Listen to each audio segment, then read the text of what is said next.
Pakistan airport authorities now realize that the pilots are desperate, and if they don't allow IC-814 to land, it could crash on their soil. The ATC knew that my height is what? Then they thought he is going to really crash land this aeroplane. Then they said, now the runway is open for you, come on the runway. As I landed, after a few seconds, I think, my right engine was flamed out because there was no fuel. The captain's gamble has paid off. IC-814 has made it safely to Lahore, but the relief is only momentary.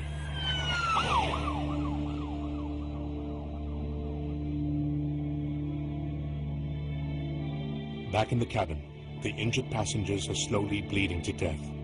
If they are to have any hope of making it, they must receive urgent medical attention.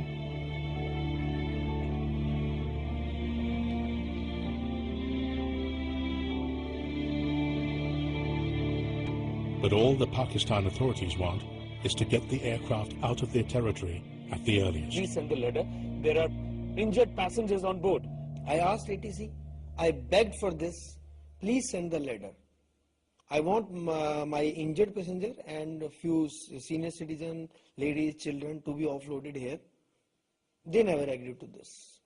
They were very, very adamant. They said, you want fuel, we will give you fuel. But we will never let you offload anybody here. The Pakistanis didn't want to be seen as having anything to do with this. And eventually the plane had to go there because it couldn't go anywhere else. They were very keen to get it off their soil.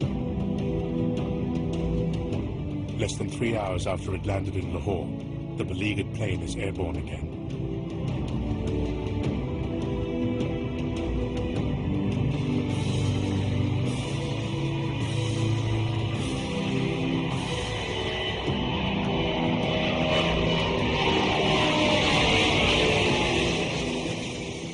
Back in India, rumors that some passengers have been killed by the hijackers spreads panic amongst the crowds that have gathered at New Delhi airport.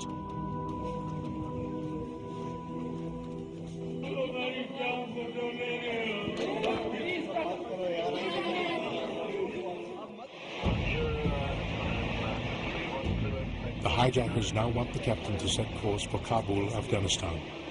We have been hijacked and are heading towards Kabul.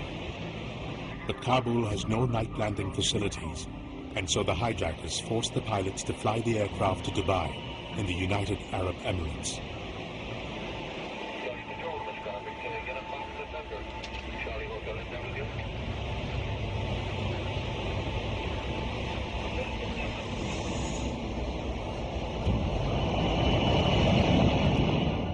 Somewhere in the night, Ripon Katyal, who's been bleeding profusely since he was stabbed by the hijackers, breathes his last.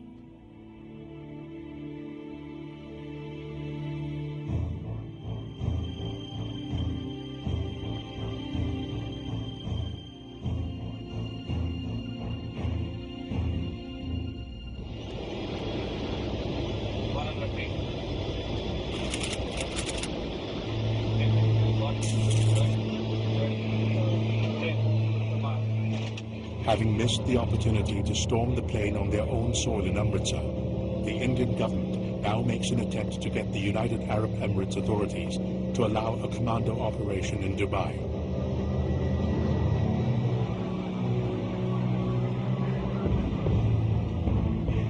The government of UAE and the local authorities in Dubai were not at all willing to permit any commando action. That is to keep the aircraft there for a period which would allow us to send commandos from India.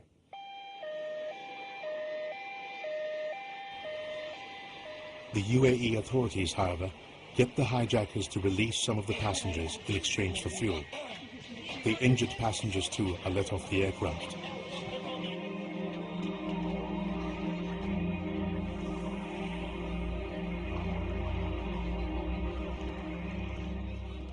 On ground at Al Minhad, we'd been there for about 10 minutes when Berger walked up to me and says, "Get up." I obeyed him. We went into the J class. So I looked down. I found a young man who was shirtless and had a lot of blood all over him, lying on one of the seats.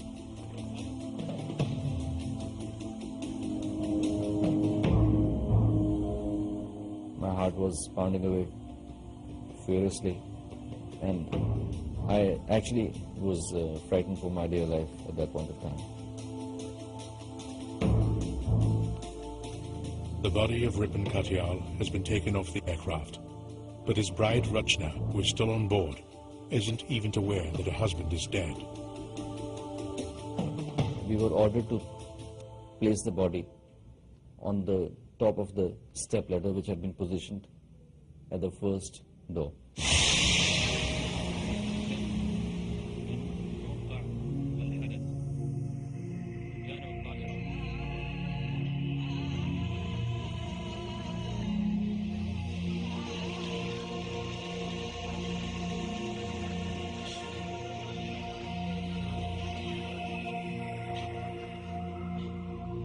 As the released passengers make their way to the arrival terminal, IC-814, which has been refueled, takes off once again.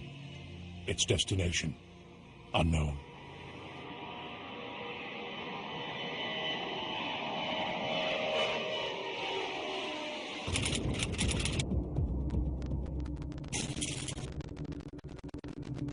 It's Christmas. But for the 162 passengers and crew still remaining on Indian Airlines flight IC-814, there's little reason to celebrate. It's been almost 15 hours since the aircraft was taken over by 5 heavily armed hijackers. One passenger has been killed, another injured. But their night just got a little more complicated. Unknown to any of the passengers, IC-814, which had been flying north through the night, has landed in Kandhaar, Afghanistan.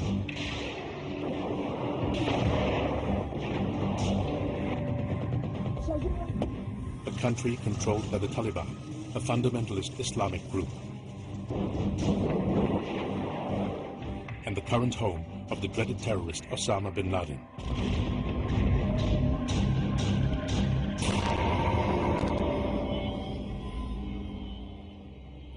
I could see open Pajero was coming towards the aircraft. They just came to near the aircraft. They just waved like this.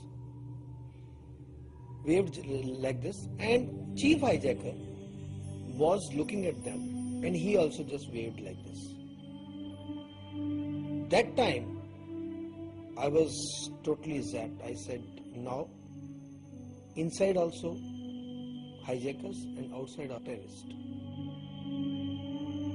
It's 18 hours since IC-814 was hijacked, yet little is known of the hijackers.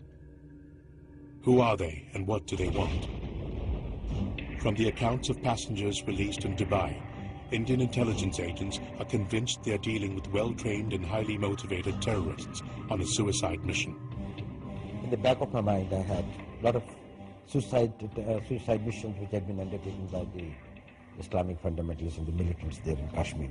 The organization of Harkatul Mujahideen was having in its cadres the people who were capable of undertaking their suicide missions. These people were bent upon harming the passengers. These people were quite determined to blow up the plane. Back in India, hundreds gather for